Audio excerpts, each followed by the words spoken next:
Cristel at Gabriel, sana all na maging kandila kayo at mga pako. Matandaan ninyo yan. Malalim pero makahulugan.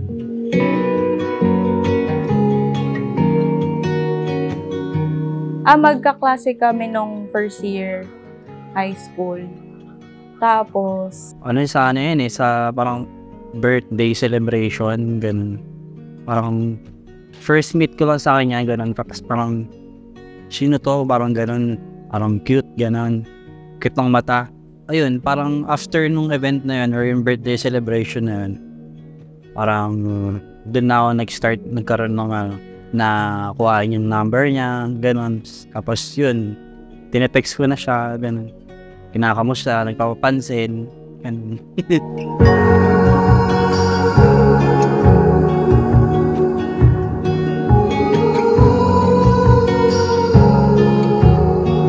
Cristel, did you come here of your own free will to bind yourselves forever in the love and service of your husband? yes, Father.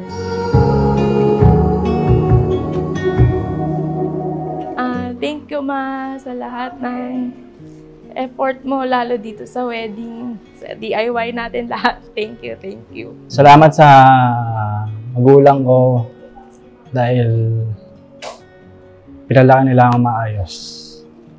Matiwasa takot sa Diyos. Alam ko, ito yung pangarap mo. Alam ko, masaya ka. Kasi, lagi natin to pinapanood, pinaplano. Talagang suportado ka sa planning namin, sa plano namin ng kasal. Alam ko masaya ka, kaya tinuloy talaga namin.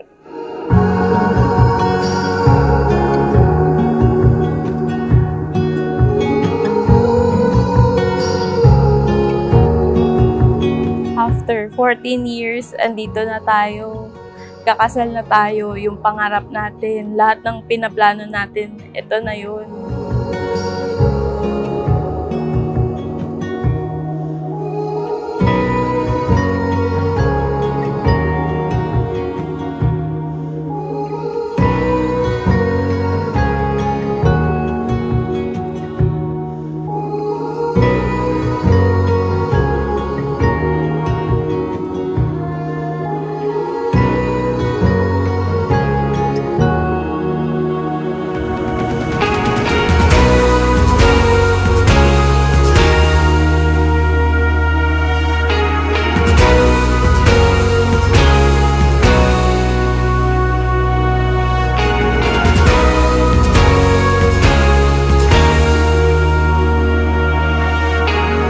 Thank you dahil hindi ka sumuko at di mo ko inayaang mawala. Thank you. I love you.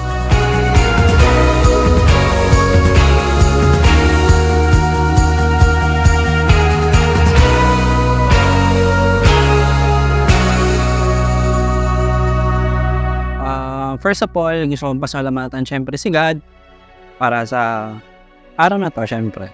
Ayun, syempre family, friends, na nandito ngayon, na naabala namin, syempre, na nakapunta, and syempre sa mga pupunta pa. Ayun.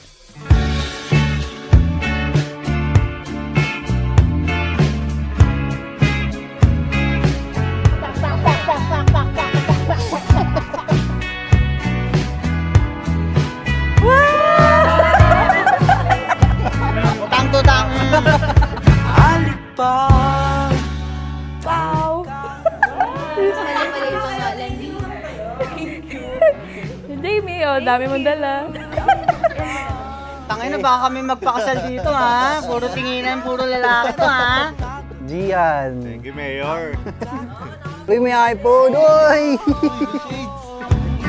Ang tangi kong hiling, kahit sa panaginip na lang.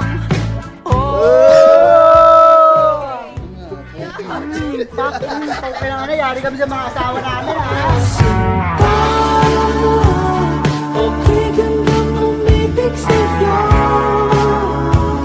Ako'y maghihintay sa iyong pagdating. Ang mapapangako ko lang sa'yo, babies, mamahalin kita araw-araw. Together we will face all that life brings our way. Happy 14th anniversary, Daddy. I love you forever and always. Pag-ibig ng ibig sa'yo.